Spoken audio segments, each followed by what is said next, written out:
السلام عليكم ورحمة الله وبركاته، والصلاة والسلام على سيدنا محمد صلى الله عليه وسلم. حبايبي اخواتي في كل مكان، اهلا بيكم.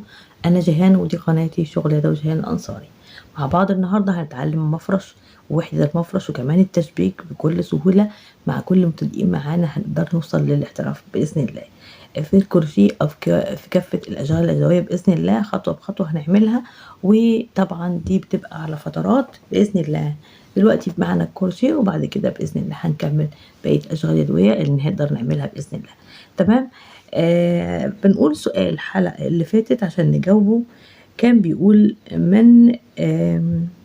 من كان الدليل في طريق الهجرة لسيدنا محمد وأبي بكر الصديق؟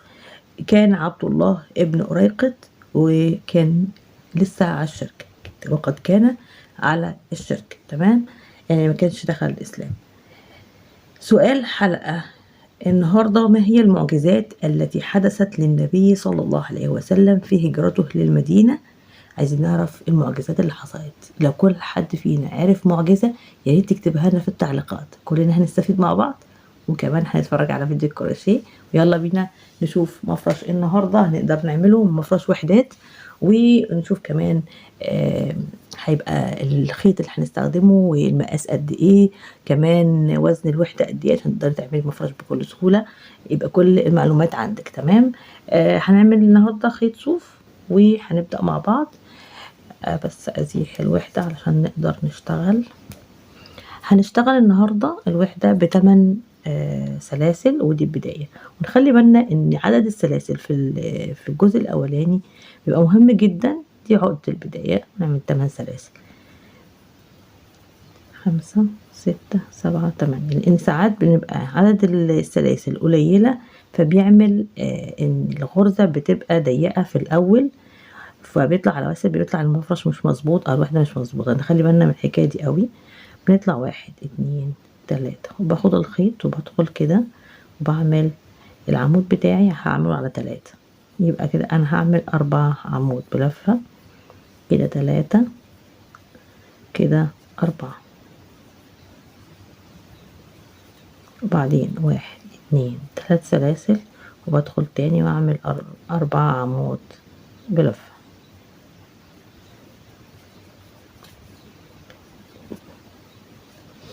طبعا انا وانا بشتغل بدخل الخيط جوه الابره بالشكل ده، يبقى بالداري. وكده بنبقى احنا عملنا التنظيف المبدئي للغرزه في بدايه الشغل.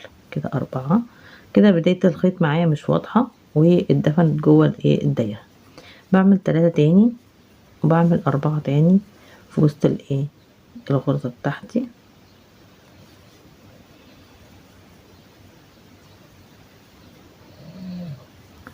4 عواميد الوحدة هم عبارة عن 4 وحدات، كل مجموعة من 4 عواميد. تمام. دي المجموعة الثالثة، وعملنا 4 عمود، وبعدين 1 2 3، وبعمل المجموعة الرابعة. تمام، 2 3 4. تمام. بدخل عمود سلسلة واحدة، وباجي هنا باخد الخيط، واول سلسلة التالتة هنا بعمل عمود بلفة. تمام. بطلع 1 2 3، وباخد الخيط وبدخل في اول غرزة هنا في العمود اللي انا عملته، بعمل عمود بلفة، وباجي بشتغل على العواميد بتاعتي. فوق كل عمود بطلع عمود، وهم 4 عواميد. كده 3 هيبقوا مثلا كده 4 5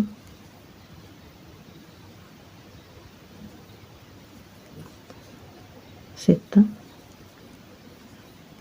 وباجي في الركن هنا بعمل 2 7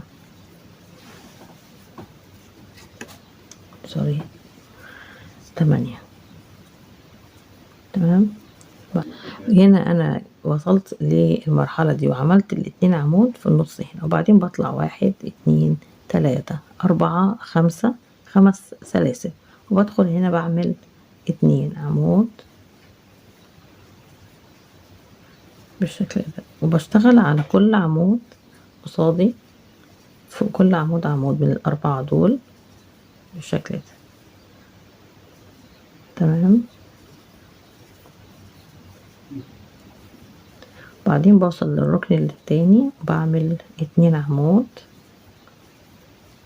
بالشكل ده، وبعدين 1 2 3 4 5، وبدخل هنا بعمل 2 عمود في نفس المكان،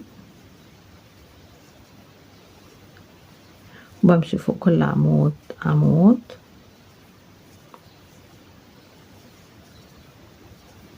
لغاية لما اوصل للركن، وبعمل في كل ركن 5 زي كده. تمام.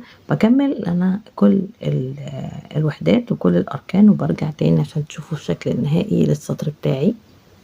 جيت هنا انا في الاخر واخر السطر كده بعد ما عملت المربع بتاعي، وعملت 2 سلسلة، وباجي هنا في السلسلة الثالثة دي وباجي اعمل عمود بلفة واحد بس من خطوتين، وبطلع هنا 1 2 3، وبدخل برضو بعمل عمود بلفة عشان اعمل في الركن كده 2. تمام. وبعد كده دي سطر ده 1 وده 2. لو عملنا السلسلة 1 يبقى السلسلة السطر الاولاني، ده السطر التاني وده السطر التالت. باجي برضو بشتغل 2 وبطلع فوق كل عمود بعمل عمود بلفة بالشكل ده. بكرر العواميد وبشتغل فوقيهم فوق كل عمود عمود. تمام.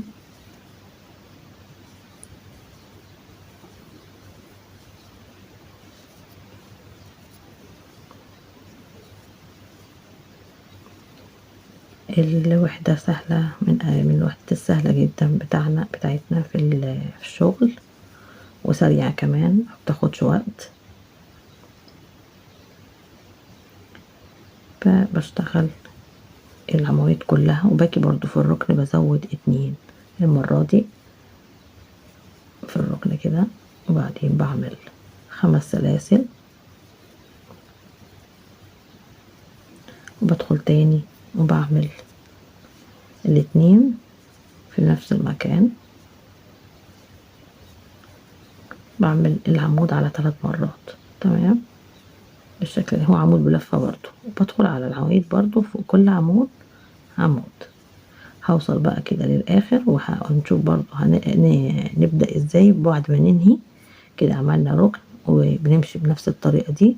الضلع ده بمشي في كل الأضلاع لغاية لما اوصل للجزء ده، وهنعمله مع بعض. وصلت هنا لآخر السطر، خدنا بالنا عملنا كل الأركان، وجينا هنا عملنا 2 اللي في النص دول، وبعدين عملنا 2 سلسلة، وجيت هنا عملت في العمود الأولاني في السلاسل في آخر سلسلة في السلاسل اهي، عملت عمود بلفة بالشكل ده. وجيت برضو كررت الشغل بتاعي، طلعت 1 2 3، وخدت الخيط ودخلت هنا وعملت عمود بلفة. تمام. واشتغلت على كل عمود عمود بالشكل ده، بمشي على كل عمود عمود لغاية لما اوصل للركن دوت. تمام. انا كده وصلت للركن بتاعي. تمام. وبعدين عملت 2 عمود،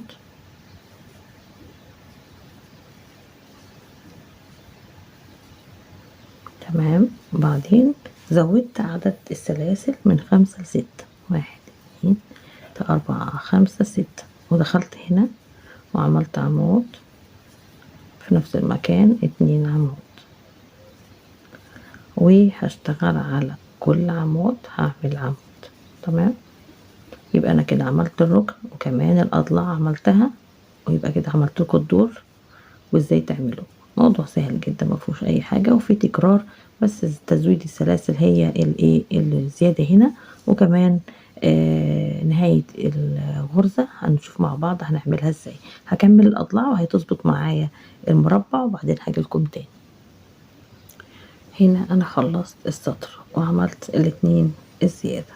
بطلع هنا 3 سلاسل، باخد الخيط وادخل اعمل عمود بلفة، هعمل مع 3 كده. وبعدين الدور دوت الدور الخامس، 1 2 3 4.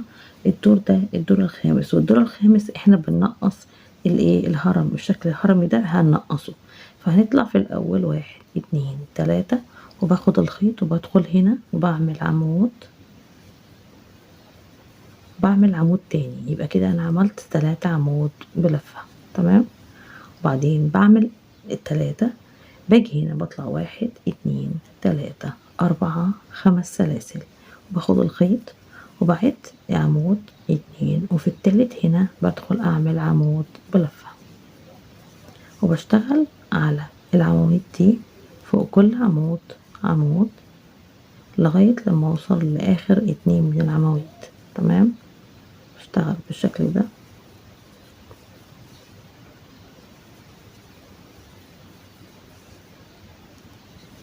فوق كل عمود عمود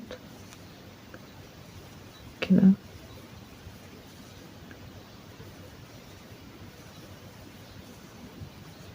فوق كل عمود عمود.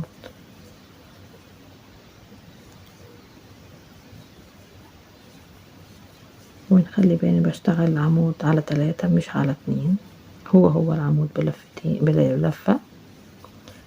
بعمل اخر واحد بالشكل ده، بسيب طبعا الاتنين دول، بطلع 1 2 3 4 5، وباخد الخيط وبدخل في السلاسل وبعمل عمود 2 عمود 3 عمود بلفة. بعدين 1 2 3 سلاسل، وبرجع تاني بعمل في نفس المكان.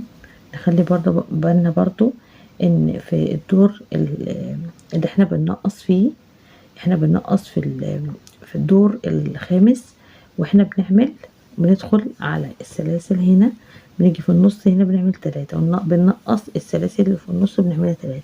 دي نركز فيها شوية علشان ما نتلخبطش. تمام.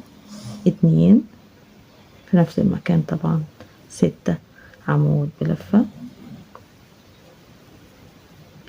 بعدين بعمل 1 2 3 4 5، باخد الخيط وبعد 1 2، وفي التالتة هنا بعمل عمود بلفة، وبكرر على الضلع ده وبمشي فوق العمود بالشكل ده.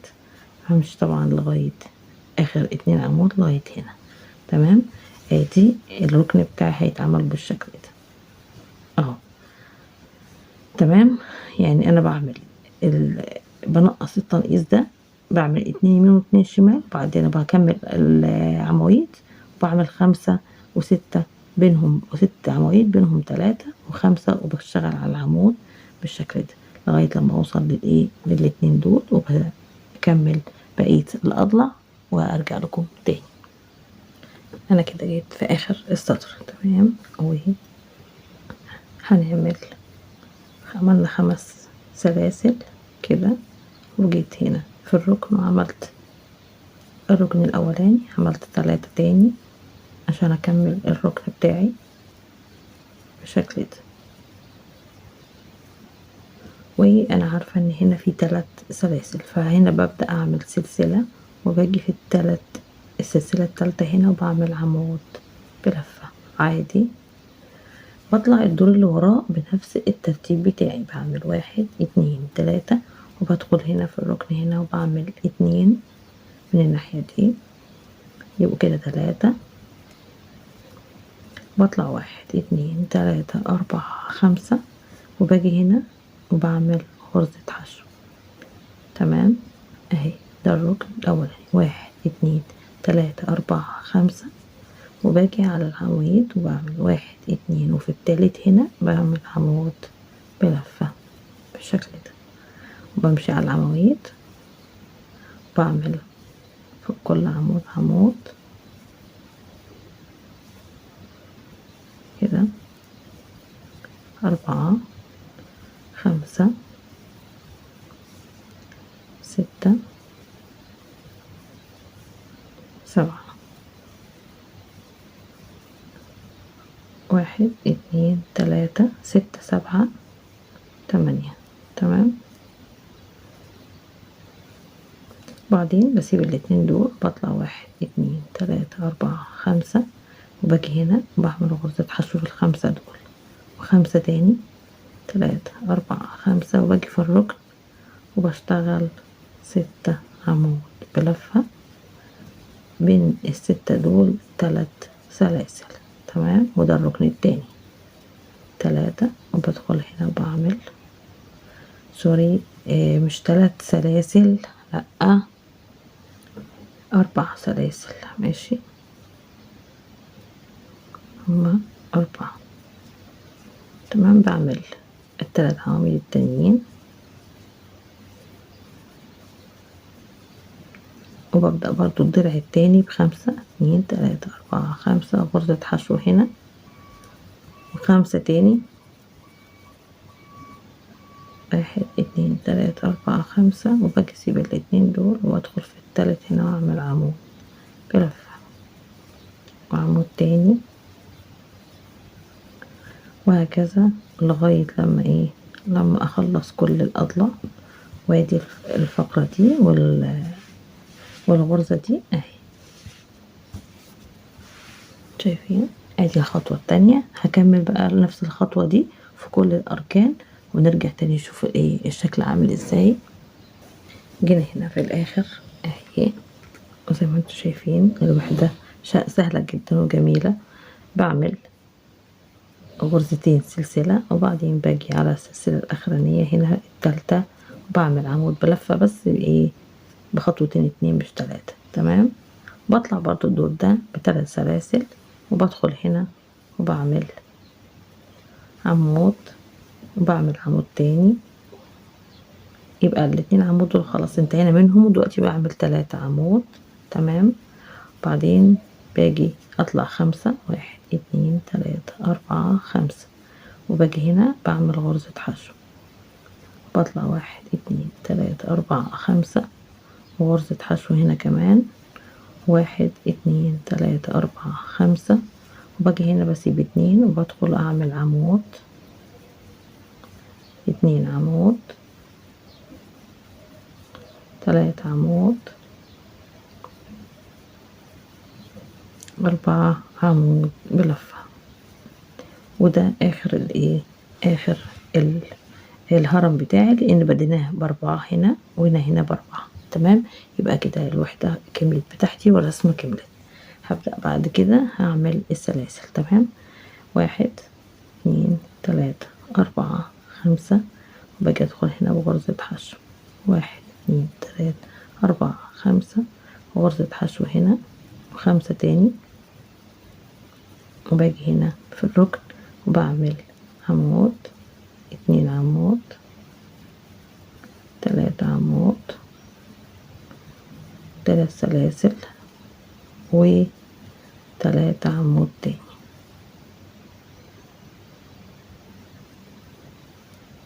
في نفس المكان. وطبعا بكرر انا الرسمة بتاعتي في كل الاضلاع زي كده. نخلي بالنا ان الصوف اللي انا بشتغل بيه الصوف متماسك، ماسك نفسه شويه، مش صوف طري عشان تبقوا فاهمين. بس عشان كده تلاقي الوحده ماسكه نفسها. بصوا ناشفه شويه، الصوف اللي انا بعمل بيه ناشف شويه، فهتلاقيه ماسك نفسه شويه. الوحده مش طريه معاكي، مش زي اليزا مثلا كوتون جولد او برنسس وكده، فهتلاقيه ناشف شويه وخشن كمان، ملمسه خشن. لو ناخد بالنا ملمس الصوف نفسه خشن شويه. تمام، هكمل انا الاضلع ونرجع تاني. باجي في الاخر هنا وبعمل الغرزه بتاعتي، بعمل 3 عواميد بنهي بيها الغرزه 3 عواميد بالشكل ده. وبعدين بنهي السطر بتاعي بغرزه وعمود بالشكل ده.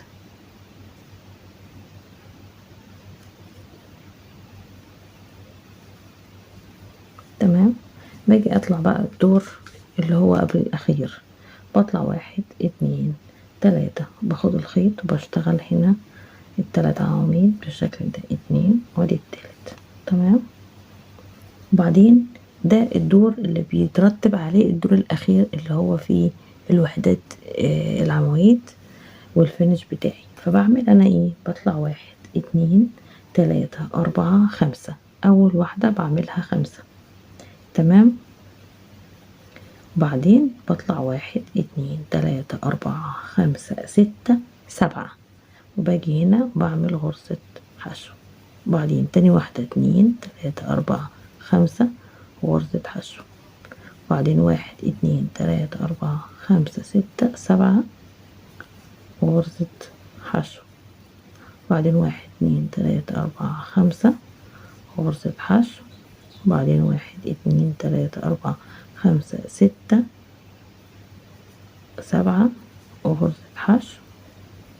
وبعدين نيجي عند الركن بقى 1 2 3 4 5، وباجي أنا أشتغل الركن بتاعي، تمام. بعمل فيه 1 عمود 2 عمود 3 عمود. وبالنسبة للسلاسل بطلع 1 2 3 4 5 6 7، ماشي، عشان دوت اللي هيترتب عليه عشان اعمل فيه الوحدات دي، تمام. وباجي اعمل التلاتة التانيين، تمام. وبمشي بنفس الطريقة بتاعة الضلع اللي فات، بكرر الاعداد علشان لازم تعملي الاعداد بالشكل ده، عشان الاعداد دي هنحط فيها اللي بنعملها 7 بنحط فيها العواميد اللي هي بنعملها دي، تمام. فبعمل اول حاجة 5 1 2 3 4 5، بعمل غرزة حشو، تمام. وبعدين بعمل 1 2 3 4 5 6 7 وغرزة حشو. وبعدين 1 2 3 4 5 وغرزة حشو. و7 2 3 4 5 6 7 غرزة حشو. 1 2 3 4 5 وغرزة حشو. 1 2 3 4 5 6 7 غرزة حشو. 1 2 3 4 5، وباجي هنا وبشتغل الغرزة بتاعتي 3 عواميد،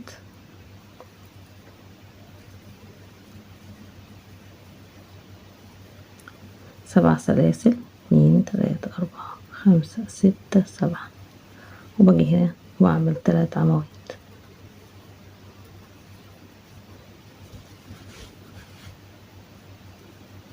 2 3، تمام. ادي الخطوة بتاعتي بتاعت الدور ده، والدور دوت بيبقى الدور اللي قبل الاخير، واللي بعمل فيه الدور ده انا بعمل فيه الدور الجاي بعمل فيه الوحدات دي، تمام. وانا بعمل الوحدات الصف ده وانا بعمل معاه التشبيك، تمام. يعني الصف الاخير اللي هو الجاي مش دوت اللي جاي ده بعمله، وفي نفس الوقت بشبك في نفس الوقت، تمام. يبقى خطوتين في خطوة واحدة. هكمل انا بقية السطر ونرجع لكم اوريكم الشكل النهائي باذن الله. كده انا عملت الوحدة بتاعتي، وهاجي دلوقتي هعمل الخطوة الاخرانية للوحدة بتاعت السطر ديت. بعمل 3 عمود بلفة 3، بعدين بطلع 1 2 3 4 سلاسل، باخد الخيط وبدخل في الغرزة التالتة هنا وبعمل عمود بلفة بس على 3، تمام، بالشكل ده. بقى انا بقى دلوقتي بعمل الخطوة الاخرانية اللي فيها اللي هي العواميد، تمام. بطلع اول حاجة 1 2 3. نخلي بالنا ان احنا بنعمل النص هنا، والنص بنعمله لما نخلص خالص ونرجع، تمام. فباجي هنا بعمل 2 عمود في الاول، تمام. وبعدين بطلع 1 2 3 4، وباجي في اول غرزة بالشكل ده وادخل في الحلقة اللي ورا دي وبعمل منزلقة، تمام، وغرزة بيكو كده. وبعدين بدخل تاني وبعمل في نفس المكان عمود 2 عمود 3 عمود اهي، 4 عمود، 5 عمود، 6 عمود بلفة. تمام، اهي بدايتنا. ونخلي بالنا ان احنا عملنا نص الوحدة بس، النص التاني لسه ما كملناهوش. وبعدين بعمل سلسلة وباجي في ال5 سلاسل دول بعمل غرزة حشو، وبعدين سلسلة تاني، وفي ال7 سلاسل دول بعمل 12 عمود بلفة بينهم غرزة بيكو. تمام، ادي 1 2 3 4 5 6 1 2 3 4. واجي هنا بشتغل بعمل منزلقة وبكمل وبعمل اشتغل هنا 1 2 3 4 5 6. بعدين سلسلة وباجي هنا بعمل غرزة حشو. يبقى كده انا عملت كام؟ 12 غرزة. تمام، بمشي برضو سلسلة وباجي هنا بعمل 12 عمود بلفة 2 3 4 5 6. بعدين 1 2 3 4 وباجي هنا بشتغل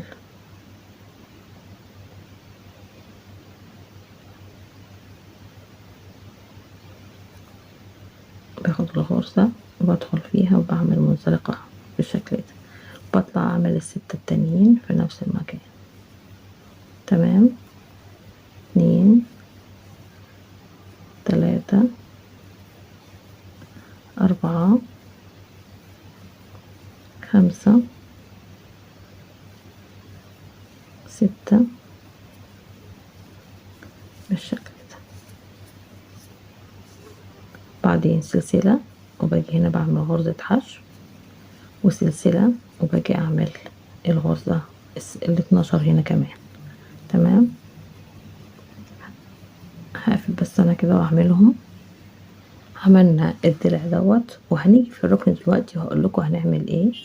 فبدخل في الركن وبعمل العمود الاولاني، بعمل 6 الاولانيين كده، 2 كده، 3 4 5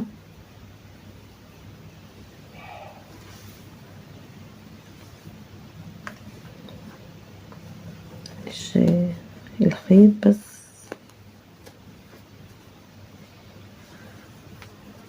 5 5 6 عمود بلفة. بعدين 1 سلسلة 2 3 4. باخد الخيط كده وادخل في اول غرزة بعمل منزلقة. تمام، بدخل تاني وبعمل الجزء اللي في النص وهو عبارة عن 4 عمود بلفة 2 3 4. تمام، وبعمل 1 2 3 4 وبدخل في اول غرزة وباجي اعمل منزلقة وبدخل تاني واعمل ال6 عمود الاخرانيين. يبقى بعمل 6 4 6 وبينهم ايه؟ بينهم غرزة بيكو. تمام، كده 3 4 5 6. تمام، بعدين سلسلة بعمل هنا غرزة حشو. ادي الركن بتاعي بالشكل ده. يبقى انا كده عملت الركن دوت وعملت الاركان بتاعتي كلها، ودي هوريكم النتيجة اهي بالشكل ده.